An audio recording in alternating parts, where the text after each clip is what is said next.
of the word. Take the step of faith. Use the gift of faith. Yes. When they've gone to your mgonjwa, what will happen? Miracles. Kumshukuru Mungu. Baba, katika jina la Yesu tunakushukuru. Asante tena kwa ajili ya siku yetu hii ya leo, siku yetu ya 8 ya semina. Asante kwa kuwa pamoja na sisi, kutufundisha tena, kufungua akili zetu tuelewe na maandiko. Roho Mtakatifu, karibu tena. Katika jina la Yesu ninaomba. Amen. Haleluya. Bwana Yesu asifiwe. Haleluya.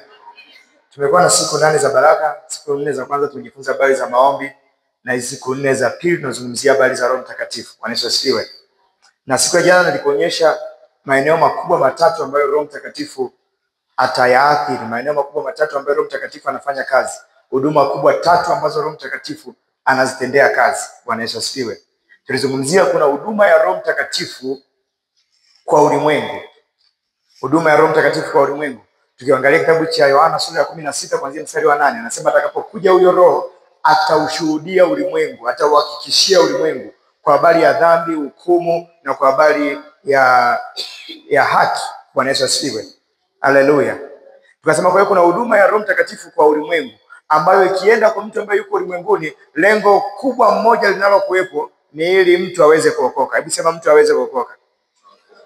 Sema tena mtu aweze kuokoka. Na tukasema hakuna mtu yeyote anaweza akaokoa hata nafsi moja. Hakuna mtu anaweza kufanya mtu yeyote aje kwa Yesu isipokuwa Roho Mtakatifu amehusika. Isipokuwa Roho Mtakatifu amehusika. Kisha tukasema kuna huduma ya Roho Mtakatifu kwa mtu binafsi, kwako kipekee. Na nikasema Roho akija ndani yako, moja kati ya kitu kinachotokea, utasikia kwanza mzigo wa kujitenga na kuomba mwenyewe binafsi. Tunaona hicho kitu kwenye maisha ya Yesu. Roho alipokuja juu yake, akakaa nyikani siku 40. Haleluya. Kwa hiyo utasikia mzigo mkubwa sana wa kuomba. Utaona vya kutosha unatakiwa kuomba. Paulo baada tu ya kukutana na Yesu kilichotokea nini? Akakaa siku 3 usiku na mchana, asione chochote. Biblia inasema hivi, naye anaomba. Naye anaomba. Roho akishakutana na wewe, kitu kimoja hapo utakachojisikia ndani yako ni kiu kubwa ya kuomba. Kiu kubwa ya kuomba. Kumbuka hapo Paulo alikuwa bado hajajazwa Roho Mtakatifu. Amepokea tu Roho Mtakatifu, lakini alisikia kiu ya kuomba. Na tukasema kuna huduma ya Roho kwa kanisa. Hebu sema huduma ya Roho kwa kanisa. Na tukasema Roho Mtakatifu ndiye anayelizaa kanisa. Kanisa unaloliona limezaliwa katika Roho Mtakatifu, na tulizungumzia kanisa kama mwili wa Kristo. Hatukuzungumzia kama kanisa kama jengo, lakini kanisa kama mwili wa Kristo. Na tukasema Roho Mtakatifu anapokuja, kitu kimoja hapo anachokifanya ni kulizaa kanisa. Wakorintho wa kwanza sura ya 12 mstari wa 13. Wakorintho wa kwanza 12:13. Biblia inasemeje? Kwa maana katika Roho mmoja sisi sote tulibatizwa kuwa mwili mmoja, kwamba tu Wayahudi au kwamba tu Wayunani, ikiwa tu watumwa au ikiwa tu huru, nasi sote tulinyweshwa Roho mmoja. Nataka kuona ile kipengele cha kwanza, kwa maana katika Roho mmoja sisi sote tulibatizwa kuwa mwili mmoja. Kwa kinachotufanya kuwa mwili mmoja ni kwa sababu Roho Mtakatifu amekuja. Kinachokufanya uweze kushirikiana na watu wengine, ukajua kabisa wewe ni sehemu ya mwili wa Kristo, ni kwa sababu kuna Roho mmoja ambaye yuko juu yako. Ikiwa kuna roho nyingine inafanya kazi ndani yako, hautakuwa tayari kushirikiana na watumishi wa Mungu wengine, hautakuwa tayari kujenga mwili wa Kristo, hautakuwa tayari kuwa sehemu ya kanisa. Haleluya. Kwa hiyo Roho Mtakatifu anachokifanya, kazi moja wapo ambayo anaifanya ni kulitengeneza kanisa. Na analifanyaje? Tunanyweshwa Roho mmoja. Nikasema anapofanya hicho kitu, atakupa karama tofauti tofauti ili kila mmoja umheshimu mwenzako ndani ya kanisa. Haleluya. Haleluya. Kitabu cha Waefeso sura ya 2 kuanzia mstari wa 18. Waefeso 2 kuanzia mstari wa 18, Biblia inasema hivi, kwa maana kwa yeye sisi sote tumepata kwa njia yake kumkaribia Baba katika Roho mmoja.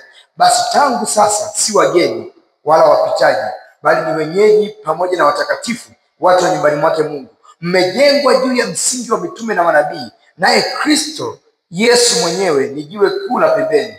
Katika yeye jengo lote linaungamanishwa vema na kukua hata liwe hekalu takatifu katika Bwana. Katika yeye ninyi nanyi mmejengwa pamoja kuwa maskani ya Mungu katika Roho. Kwa Kiingereza anasema through the Spirit. Tunajengwa kuwa maskani ya Roho kwa kupitia Roho, kwa msaada wa Roho Mtakatifu. Hebu sema tunajengwa kuwa kanisa.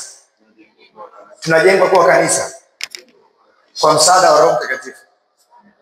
Kwa hiyo nje ya uwepo wa Roho Mtakatifu hatuwezi tukaungana, hatuwezi tukashikamana, hatuwezi tukakubaliana, hatuwezi tukawa ni marafiki hapo tunafanya huduma. Haiwezi kutokea hata mara moja, kwa sababu ni katika Roho tu, kupitia Roho Mtakatifu pekee ndipo ambapo tunaunda mwili mmoja.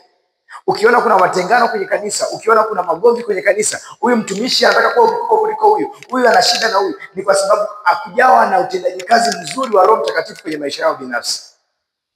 Kama Roho atafanya vizuri kwenye maisha yako, moja kati ya kitu ambacho kitatokea, utakuwa una uwezo wa kushirikiana na mtumishi mwingine. Utakuwa una uwezo wa kujiona wewe sio mwili ila ni sehemu ya mwili wa Kristo.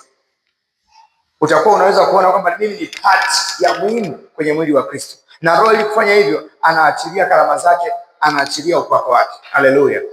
Haleluya. Haleluya. Leo nataka tuzungumzie kitu kingine cha muhimu sana katika mwili wa Kristo. Haleluya. Tuliona siku ile kwamba Roho Mtakatifu ni roho wa ahadi. Na tukasema kama ni roho wa ahadi, tunampokea kwa imani. Tukaangalia moja kati ya ahadi ambazo tumepewa. Moja kati ya ahadi ambayo tumepewa ilikuwa ni ahadi ya Roho Mtakatifu kuja juu ya Yesu. Na Yesu akasema leo maandiko haya yametimizwa, baada ya kusoma ile kitabu cha Isaya. Na hiyo ahadi ilikuwaje? Ni kwamba Roho atakuja juu yake. Naye akasema Roho Bwana yu juu yangu, maana Bwana amenipaka mafuta. Hebu sema amenipaka mafuta. Sema amenipaka mafuta. Angalia, Roho Mtakatifu akija juu yako, moja kati ya kitu atakachokifanya ni kukupaka mafuta, kukupa upako. Au kwa lugha nyingine nyepesi, tunasema kukupa nguvu za Mungu. Sasa tukisema nguvu za Mungu ni kama tuna limit neno upako. Upako ni zaidi tu ya kuwa na nguvu. Nguvu ni namna moja tu ya uwasilishwaji wa upako. Haleluya. Lakini upako ni zaidi ya mtu kuwa na nguvu za Mungu. Mtu anaposema nina upako, haimaanishi tu ana nguvu. Ni zaidi ya kutembea na nguvu za Mungu. Kuna mtu anaweza akawa na nguvu, lakini bado akawa hajafikia kiwango cha kusema ana upako. Haleluya. Haleluya. Wanafunzi wa Yesu waliweza kutoa mapepo siku moja, mnakumbuka? Lakini walijaribu mara nyingine, haikuwezekana. Kwa nini? Walipata kiwango fulani cha nguvu, lakini walikuwa hawajafikia kiwango cha upako wa Roho Mtakatifu.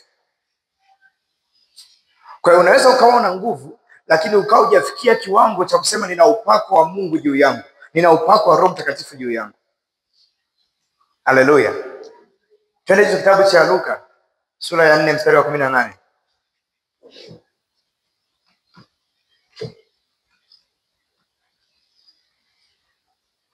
Luka 4:18. Nataka tuone kifundisho zaidi kwa ajili ya kukujenga. Ni kitu ambacho Mungu anatamani sana tukifanya wakati huu, kukuwekea fundisho zaidi. Luka 4:18 anasema Roho Bwana yu juu yangu, kwa maana Bwana amenitia mafuta kuwahubiri maskini habari njema. Amenituma kuwatangazia wafungwa kufunguliwa kwao, na vipofu kupata kuona tena, kuwaacha huru waliosetwa. Nataka uone kwamba Roho Bwana alipokuja juu yake, anasema maana Bwana amenipaka mafuta. Baada ya kumpaka mafuta akasema amenituma. Kwa hiyo upako ndani yake hauna tu nguvu, upako ndani yake una assignment, una kazi. Ndani ya upako unaopokea kuna mission, kuna kazi ambayo unatakiwa kuifanya. Kuna kitu ambacho Mungu anataka kukifanya, kitakuwa ndani ya huo upako. Ndani ya upako kuna hekima ya kukaa kwenye hicho kitu. Kristo sio tu nguvu ya Mungu. Biblia inasema Kristo ni hekima na nguvu ya Mungu. Christ is the wisdom and power of God. Kama yeye ni nguvu na hekima, upako sio nguvu pekee. Upako una sehemu ya hekima tena. Upako una sehemu ya eneo sahihi ambao upako unaenda kufanya kazi. Upako una location kwa ajili yako. Kwa mtu akisema hivi nimepakwa mafuta, ndio maana zamani walikuwa wanapaka mafuta ili wawe wafalme, si ndio? Uwezo ukasema nimepakwa mafuta kuwa mfalme wa dunia nzima. Utasema nimepakwa mafuta kuwa mfalme wa Israeli. Kwa sababu upako utakupa mipaka ya nguvu zako zinatumika mpaka wapi. Kwa hiyo kuna mtu ambaye anajua nguvu zake zinatumika juu ya Tanzania kwa sababu amepakwa mafuta juu ya Tanzania.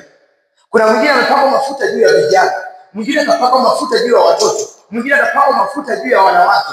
Mungu anakupaka mafuta, yanakupa kazi maalum na mipaka maalum. Nje ya hiyo mipaka upako wako haufanyi kazi. Hebu sema nje ya hiyo mipaka upako wangu hauwezi kufanya kazi. Kila upako una maelekezo yake. Mungu akikupa upako atakupa maelekezo ya kazi ya kufanya. Yesu alikuwa anajua amepewa upako wa aina gani, ndio maana alisema kabisa, Bwana amenipaka mafuta ili kuwahubiri wanyenyekevu habari njema, vipofu wapate kuona tena, kufungua waliofungwa. Akataja jinsi ambavyo upako wake utafanya kazi. Ukisema nina upako, lazima wewe una uwezo pia wa kudefine upako wako unawezaje kufanya kazi. Upako wako unaenda kwa kiwango gani? Upako wako unagusa watu wa aina gani? Upako wako unafanya kazi kwenye eneo lipi? Nje hapo hauna upako wa Roho Mtakatifu. Inawezekana tu umeonja kiwango fulani cha nguvu. Mwambie mwenzako, umeonja nguvu au una upako? Haleluya. Haleluya. Kitabu cha Matendo sura ya 10 mstari 38. Mstari maarufu sana, Matendo 10:38.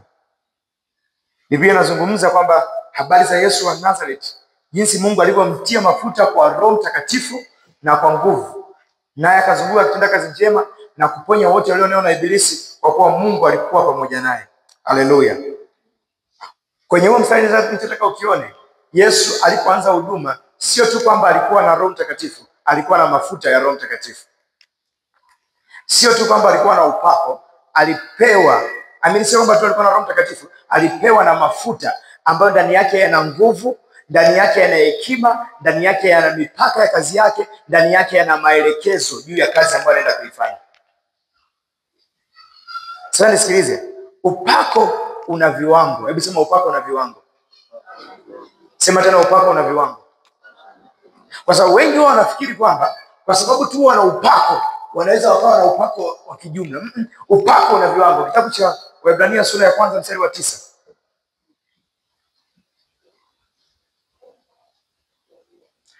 Waebrania 1:9. Anasema hivi, umependa haki, umechukia maasi. Kwa hiyo Mungu wako amekutia mafuta ya shangwe kupita wenzako. Hebu sema mafuta ya shangwe kupita wenzako. Kumbe mafuta yana quality, mafuta yana ubora, mafuta yana viwango vya shangwe, yana viwango. Nani ana mafuta ya shangwe kuliko huyu? Huyu ana mafuta mazuri kuliko huyu. Hata ile mafuta tu ya kupaka kwenye ngozi, tuna mafuta ya aina tofauti tofauti, si ndio? Kuna ile mnaita nini? Baby care. Kuna mwingine anapaka lotion fulani, si ndio? Mtu anaweza akawa na ngozi nzuri tu, lakini aina ya mafuta pia anayopaka yanaweza akawa yanaamua anang'aa kiasi gani. Haleluya. Kuna watu sio weusi kama mnavyowafikiria, ni mafuta tu. Haleluya. Brother Joshua kwa anafundisha, anasema kuna watu ngozi zao zinakataa mafuta. Sasa huyo ni special case. Haleluya. Haleluya. Kuna kiwango cha mafuta na kuna aina ya mafuta, na kuna ubora wa mafuta ambayo mtu anatumia. Kuna ubora wa mafuta ambayo mtu anatumia. Bwana Yesu asifiwe.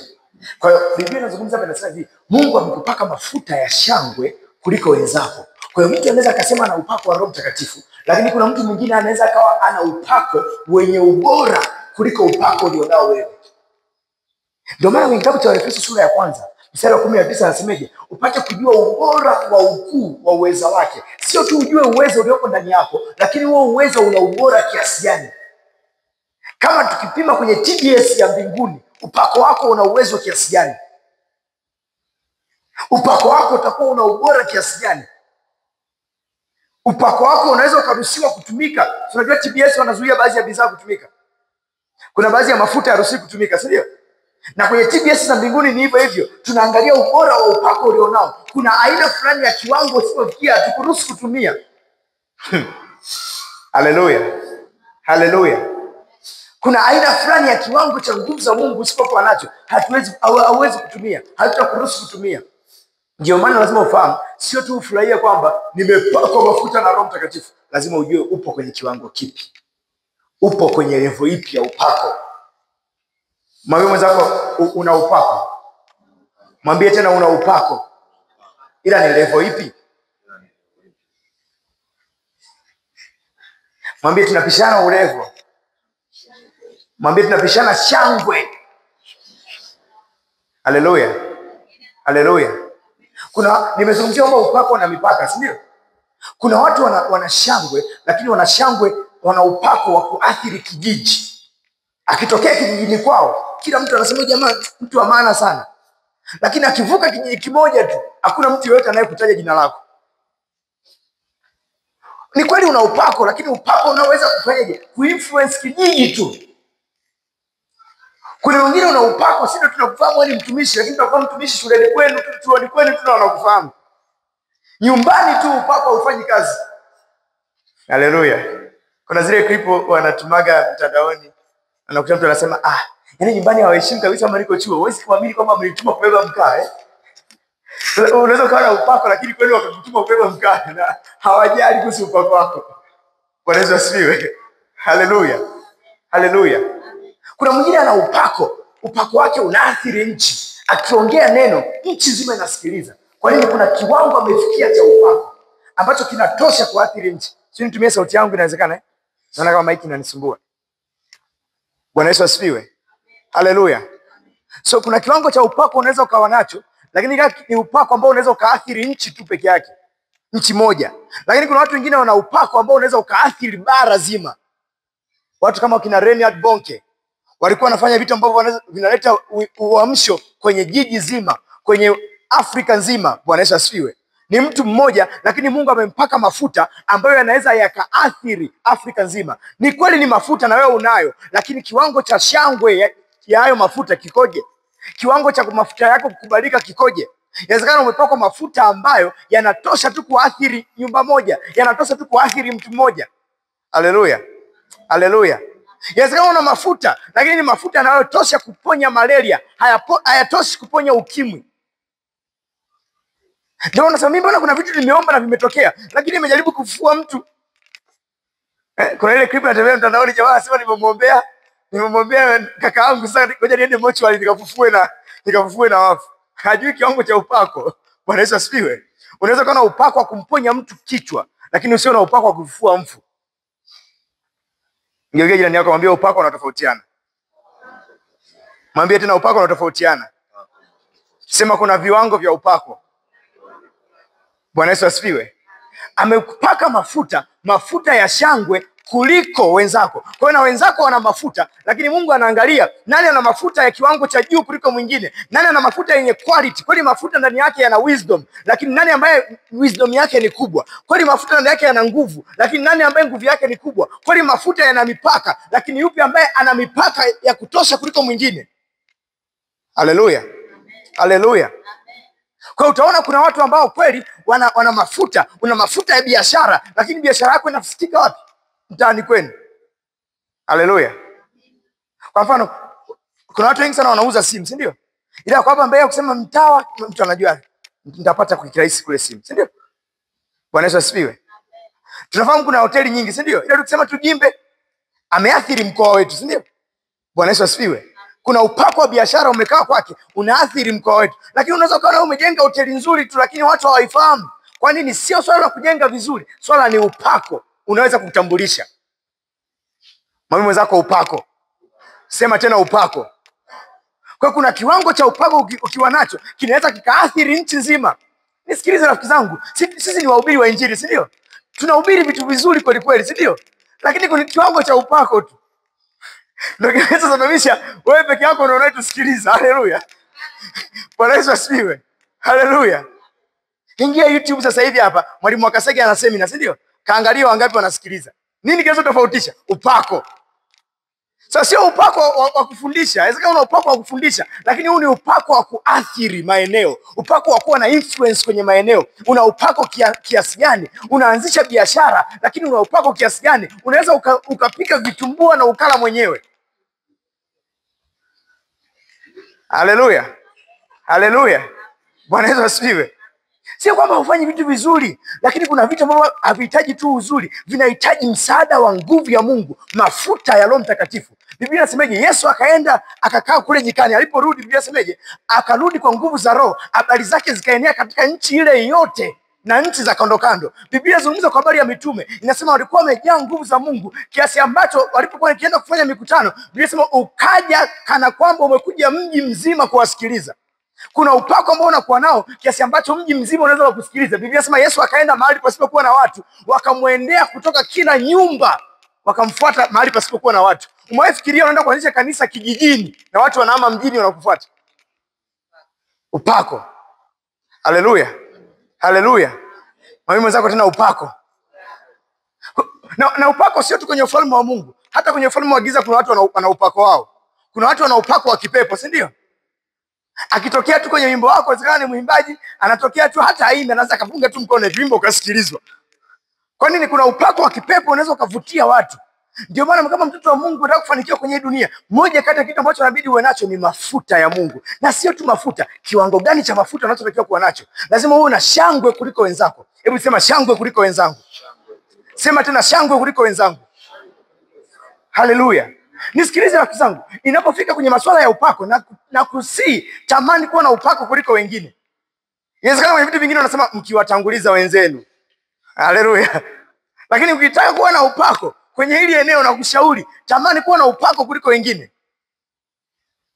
Lengo kubwa leo kulijenga kanisa, lakini tamani kuwa na upako. Na Mungu yuko tayari kumpa mtu yeyote mafuta, yule mtu ambaye anataka. Kila anayetaka Mungu yuko tayari kumpa mafuta. Kitabu cha Korinto wa pili sura ya kwanza mstari wa 21. Wakorintho wa pili sura ya kwanza mstari wa 21. Wakorintho wa pili 1:21. Biblia inasemaje? Basi yeye atufanyaye imara pamoja nanyi katika Kristo na kututia mafuta ni Mungu. Haleluya. Anasema aliyetutia mafuta ni nani? Ni Mungu. So ni mpango wa Mungu kukutia mafuta, ni mpango wa Mungu kukupa upako. Upako utakusaidia mambo mengi. Upako utakusaidia kuweza kupona. Upako utakuwa unafanya uponyaji. Biblia inasemaje? Jeraha zako hazikutiwa mafuta kwa sababu hiyo hazikupona. Kwa hiyo mafuta yanaweza kuleta uponyaji. Kuna watu wana mafuta ya uponyaji juu yao. Haleluya. Haleluya. Ni Yeremia 10:27. Hebu angalia Yeremia 10:27. Tuone nila zinavyovunjika kwa sababu ya kutiwa mafuta. Isaya 10:27. Isaya 10:27. Yes.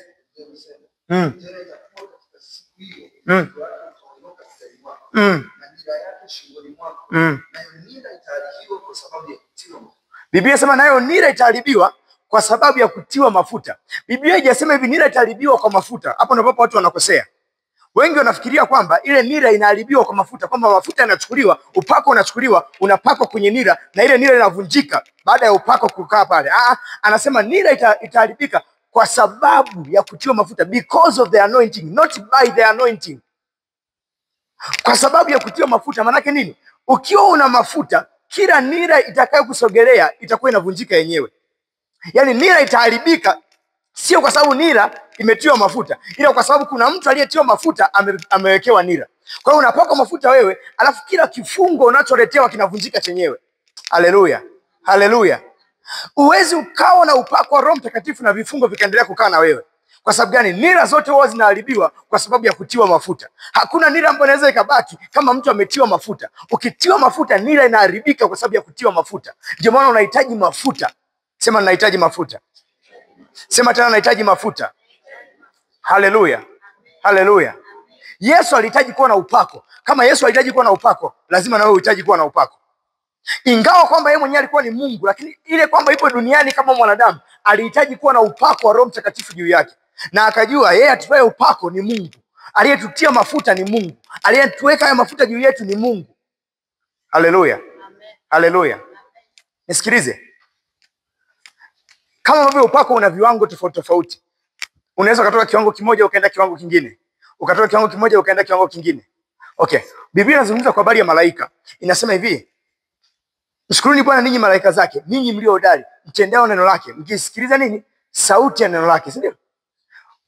Kwa Kiingereza anasema mshukuruni Bwana ninyi malaika mnaoongezeka nguvu zake, mkisikiliza sauti ya neno lake. Kwamba wanaposikia neno linaongezea nguvu. Kwa hiyo kuna vitu ambavyo vinaweza vikakuongezea upako, vikasababisha nguvu zako rohoni ziwe zinaongezeka, hekima yako rohoni ikaongezeka. Moja kati ya kitu ambacho unaweza kukusaidia kupata upako ni maombi na neno. Mtu anayekaa kwenye maombi na mtu anayekaa kwenye neno anaongeza upako. Haleluya. Haleluya.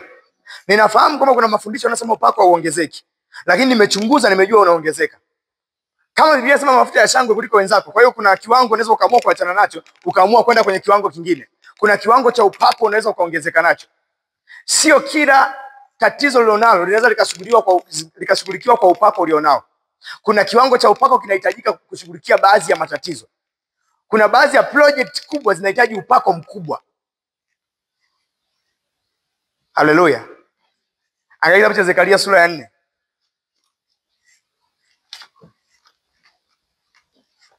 Zekaria sura ya 4. Ukisoma Zekaria sura ya 4 utapata habari nzuri sana kuhusu Roho Mtakatifu. Ni unabii mmoja mzuri unaoelezea habari za Roho Mtakatifu.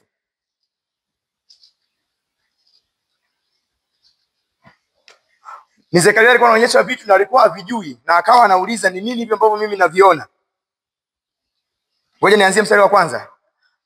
Jensen, niaje? Biblia inasema na yule malaika aliyesema nami akanijia mara ya pili, akaniamsha kama mtu amshwavyo katika usingizi. Akaniuliza, unaona nini?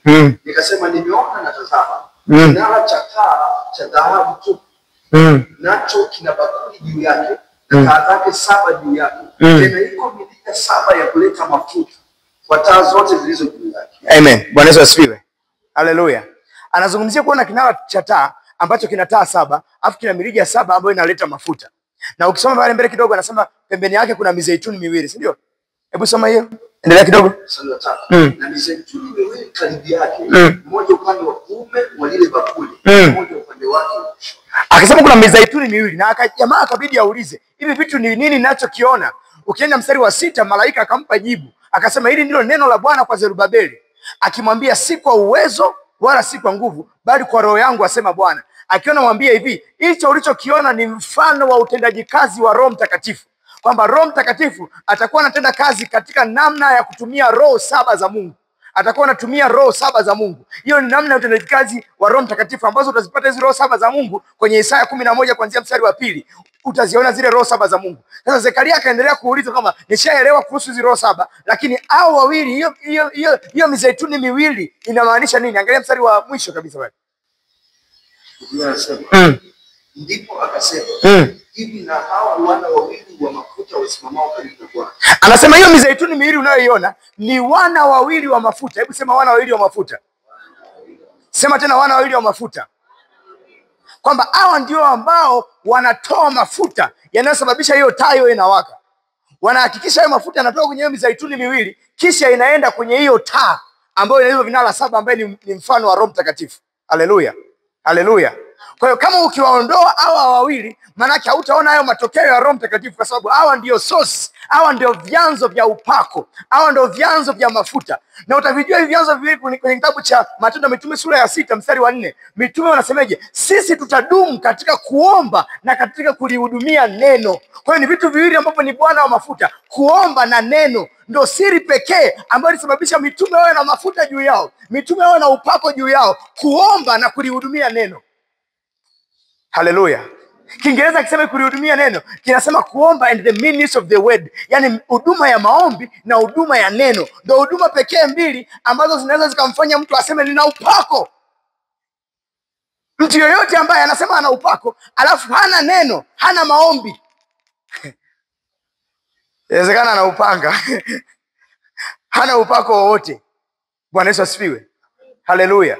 Unataka kutembea kwenye upako wa Roho Mtakatifu, unataka kuona upako wako unaongezeka. Umegundua sio swala la mafuta tu, lakini mafuta ya shangwe kuliko wenzako yanaweza kaathiri mipaka kiwango kipi? Bwana Yesu asifiwe. Kuna level lazima tukue, kuna kiwango lazima tuongezeke. Kanisa lazima tuongezeke. Influence yetu lazima iongezeke huko mtaani. Bwana Yesu asifiwe. Sio unasimama kama Mkristo unaongea unasema achana naye huyu, achana naye. Lazima kwa Kristo tukiongea nchi itikisike. Biblia inazungumzia kuhusu mitume walioupindua ulimwengu, wamefika mpaka huku. Inabidi tufike sehemu ambayo tutaitwa wapindua ulimwengu. Tunapoweza tukazungumza kitu kimoja tu kinasikilizwa na dunia nzima. Tukazungumza kitu kimoja kinasikilizwa na Afrika nzima. Tukazungumza kitu kimoja dunia nzima inakaa kimya. Haijalishi ni viongozi wa namna gani, wanasema hawa jamani wapindua ulimwengu. Na hizo kitu tunakipata hivi hivi ni mpaka tumekaa kwenye maombi na neno vya kutosha, kwa sababu tunajua Roho Mtakatifu atakapokuja kwetu ataachilia huduma ya neno na ataachilia huduma ya maombi. Haleluya. Bwana Yesu asifiwe. Uwezi ukakataa kuomba, ukakataa neno, alafu unataka kuwa na upako. Sasa nisikilize. Hiyo ni level ya kwanza. Kuna upako unaopata kwa kuomba, kuna upako unaopata kwenye neno. Hiyo ni level ya kwanza muhimu. Lakini nisikilize, unapotaka kuongezeka upako, kuna wakati, kuna watu ambao tayari wana upako, inabidi uwafuate wakupe upako. Kuna watu tayari wana karama, inabidi uwafuate wakupe hiyo karama. Paulo anasemaje? Nilitaka nije kwenu nipate kuwapa karama ya pili mfanywe imara. Anasema nitaka kuja kwenu ili niwape karama. Hivi fikiria mpaka mtu anafikia ujasiri wa kusema nikija kwenu nitawapa karama. Maana yake huyu jamaa anajua karama yeye anayo na anagawaga. Haleluya. Lazima tutafute watu kwenye kanisa ambao tutakuwa tuna uwezo wa kuwa na karama za Mungu, kuwa na upako wa Mungu, kiasi ambacho sio tu tuko nao, tunaruhusiwa hata kugawia watu wengine. Paulo anamwambia Timotheo, usiache kuitumia karama iliyopo ndani yako, ulioipata kwa kuwekewa mikono ya wazee. Kuna watu tunaoita wazee katika Kristo Yesu, ambao wakiweka mikono yao juu yako, haleluya, wakiweka mikono yao juu yako, ghafla kuna karama inaingia ndani yako. Anasema sehemu nyingine, ulipata hiyo karama kwa unabii na kuwekewa mikono yangu mimi. Kwa hiyo kuna wakati Paulo alimwekea mikono Timotheo, na anasema kuna karama iliingia ndani yako nilipokuwekea mikono. Kwa hiyo kuna viwango vingine hautavipata tu kwa kujifungia kuomba mwenyewe na kusoma neno mwenyewe. Kuna watu tayari Mungu amewaamini kama watu ambao wanaweza wakakaa kubeba kiwango fulani cha nguvu za Mungu, kiwango fulani cha aina fulani ya upako, alafu hao ndo wakiachilia kwa watu wengine. Na usiseme kwa nini Mungu amewachagua, ndo amewachagua. Na Mungu anaheshimu watumishi wake, anaweza akachagua mtu kama huyu, nimemwekea upako wa uponyaji. Utake usitake, ukitaka uponyaji inabidi kukutana na huyo mtu. Bwana Yesu asifiwe. Haleluya. Haleluya. Unakumbuka ule mfano wa wanawali 10? Bwana Yesu asifiwe. Mfano wa wanawali 10 unatuambia kulikuwa kuna 5 wenye busara na 5 wapumbavu. Kila nikisoma huwa nakumbukaga hiyo story kwamba walikuwa 10 virgins, mabikira 10. Lakini pamoja na kuwa mabikira kulikuwa na wapumbavu. Haleluya. Sasa nijiuliza waliwezaje kujitunza na upumbavu wao? Bwana Yesu asifiwe. Haleluya. Okay. Ilipofika saa hao wengine hawana mafuta, hao wengine wana mafuta. Walimwambia wale wenye mafuta, wale wasio na mafuta wakafuata wale wenye mafuta, si ndio? Wakasemeje? Tunaomba mafuta kidogo, si ndio? Wale wenye mafuta wakasemeje? Hayatatutosha sisi na ninyi. Afadhali sikeni njia, mwende kwa wenyewe wauzao, mwende kwa wauzao mkayanunue. Kwa hiyo kuna watu ambao wana mafuta, alafu kuna watu ambao wana mafuta kiasi ambacho wanayauza. Na kwenye ufalme wa Mungu hatununui kwa hela. Biblia inasema njoeni mnunue bila fedha. Kuna hekima unaweza ukawa nayo ukaenda kwa watu wanaitwa wauzao. Bwana Yesu asifiwe. Mwambie mwenzako kuna watu kwenye ufalme huu wana mafuta mpaka wanaitwa wauzao. Mwambie vizuri, kuna watu wana mafuta mpaka wanaitwa wauzao. Sio kwamba utaenda na hela kununua hayo mafuta. Hauendi na hela. Biblia inasema njoeni mnunue bila fedha. Huku unaenda na unyenyekevu, huku unaenda na utumishi, huku unaenda na hekima. Bwana Yesu asifiwe. Huku unaenda namna ya kuweza kuwahudumia hao watu. Ukifika kwa hao watu Biblia imewaamini, Mungu amewaamini mpaka anawaita wauzao. Wanawali 5 wale wapumbavu walikuwa tu na shida moja, walichelewa tu muda wa kwenda kununua. Nunua mapema. Watafute wauzao mapema. Ukijua mtu ana kitu kikubwa, mtafute mapema. Mtafute wakati muda upo. Bwana Yesu asifiwe. Tafuta watumishi wakubwa mapema. Usione watumishi wanakuja kwenye eneo lako, watu wana influence kwenye nchi nzima, alafu wao wanasema na mimi nitakuwa na huduma yangu. Tukaona wengine na Joshua, hatuwezi kufanya huduma wakati Mwakasege yuko Mbeya. Hata utuitije hatuji. Haleluya. Kwa nini? Hao ndo wauzao. Tunajua lazima twende kwao. Kama tuna huduma wakati huo tunaahirisha kwanza nini? Tukanunue. Na tunanunua mapema kwa sababu kuna saa inafika ambayo itakuwa ni usiku. Bwana harusi atakuwa anakuja. Watahitaji watukute na mafuta. Nisikilize, nimekuja kujifunza kitu kimoja. Hata unyakuo utakapokuja, Yesu atakaponinyakua kanisa, atanyakua watu wenye mafuta. Ndio maana huo mfano wanawali 10 wasio na mafuta watabaki nje. Inawezekana wana mafuta, wana mafuta kwa kuchelewa. Hebu sema nitakuwa na mafuta mapema. Sema natafuta wauzao mapema. Haleluya. Lazima uende kukutana na wale ambao wanaitwa wauzao. Ukajifunze namna ya kuchukua kwa kunyenyekea, kwa kutumika. Biblia inazungumza habari za Elisha. Wanasema kuna mtu yote ambaye ni nabii hapa, anasema yuko Elisha aliyekuwa akimimina maji kwenye mikono ya Elia. Kama tu yuko mtu huyu anayemimina maji kwenye mikono ya Elia, maana yake ana upako juu yake. Kwa sababu nisemaje, mafuta ni kama Mafuta yanashuka kwenye ndevu kama ndevu za Haruni. Ikizungumzia ndugu wakikaa pamoja, inasema ni kama mafuta yashukayo ndevuni, naam, ndevuni kwa Haruni. Kwa hiyo yanashuka kwenye ndevu, yanaenda chini. Kama yanaenda chini, lazima ujifunze kukaa chini ili upokee hayo mafuta. Ukitaka kujifanya huko juu muda wote, utakosa mafuta, utakosa upako. Hebu sema, nataka kuwa na upako. Nitatafuta wauzao, nitatumika chini yao. So namna ya kwanza nimekwambia ni wakati wa kuomba. Utapata muda mzuri wa kuomba na kusoma neno. Lakini namna ya pili, tafuta wauzao, kaa kwenye mafundisho yao. Biblia inasema kanisa la kwanza lilikuwa linafanyaje? Walidumu katika fundisho la mitume. Ukitaka kukua, dumu katika fundisho la mitume, na katika kumega mkate na kusali, lazima udumu kwenye fundisho la mitume. Sio fundisho lako tu, kuna watu wamekutangulia, dumu chini yao, kaa chini yao, au wanapozungumza hivyo vitu kuna mafuta yanakujia. Haleluya. Sasa nisikilize, ile kwamba umepakwa mafuta leo haimaanishi utaanza kazi leo. Mafuta yenyewe yanajua kucheza na muda, yana timing. Hebu sema, mafuta yana timing.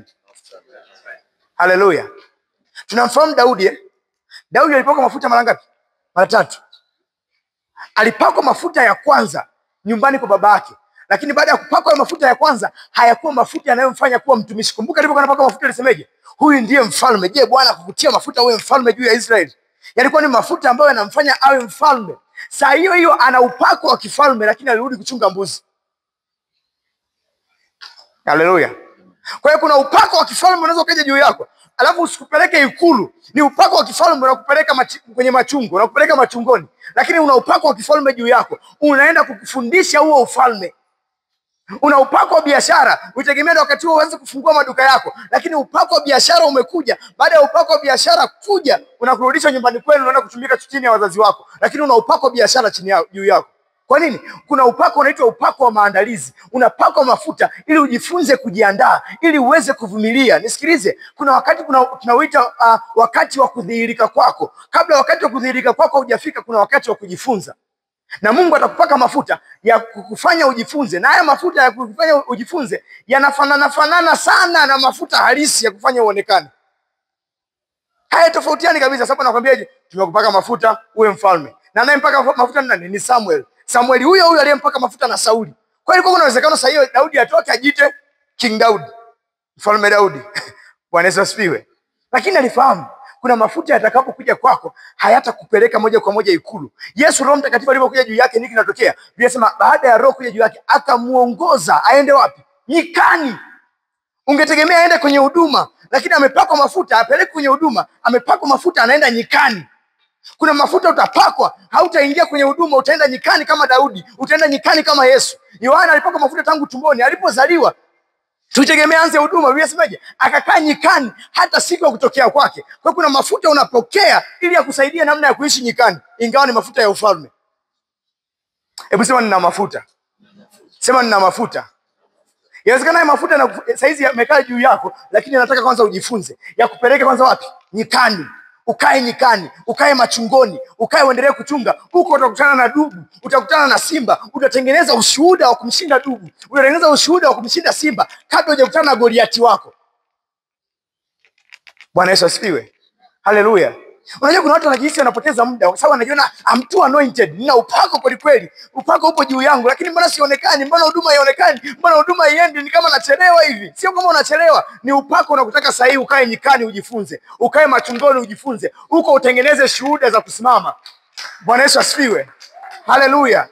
Kwa nini tukiona mababa wa imani wakisimama wana shuhuda nyingi kuliko sisi watumishi wa Mungu vijana? Wamekaa nyikani kwanza, wakatengeneza shuhuda mbalimbali huko. Huko walikutana na dubu, walikutana na simba, walikutana na mapepo kadhaa, wakayatoa, wakisimama wana shuhuda za kutuambia.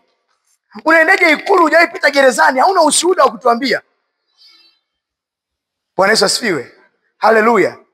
Yusufu alikuwa na ule upako, alikuwa na ahadi ya Mungu, lakini pia sasa ahadi ya Mungu ilimjaribu, ikamchukua ikampeleka kwenye shimo, ikamchukua ikampeleka nyumbani kwa Potifa, ikamchukua ikampeleka gerezani, ikamtoa gerezani ikamfikisha ikulu. Akikaa ikulu, ukienda ukamwambia Yusufu nifundishe kitu, ana kitu cha kukufundisha.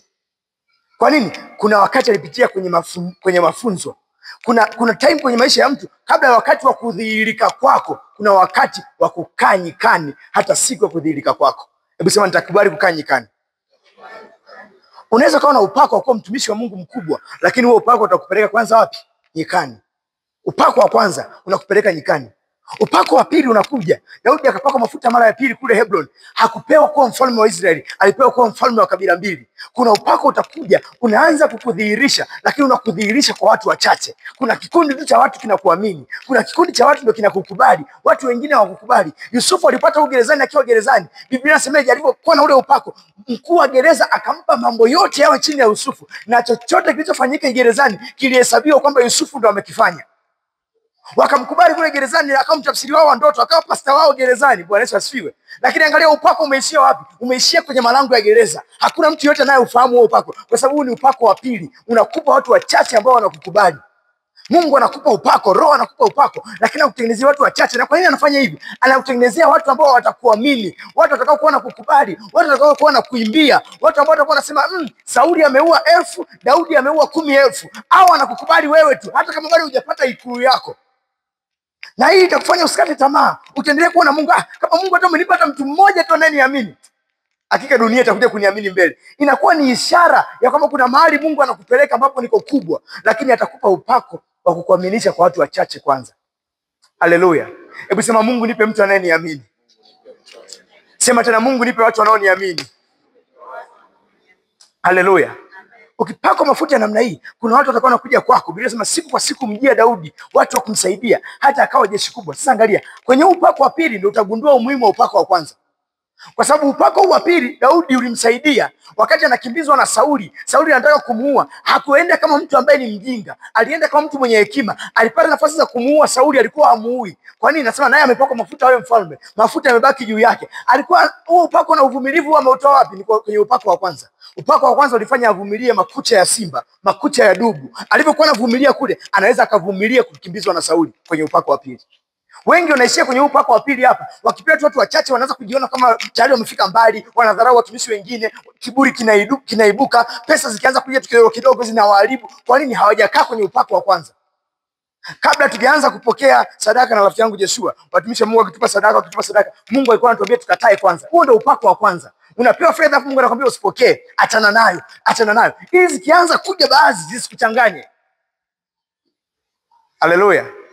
Haleluya.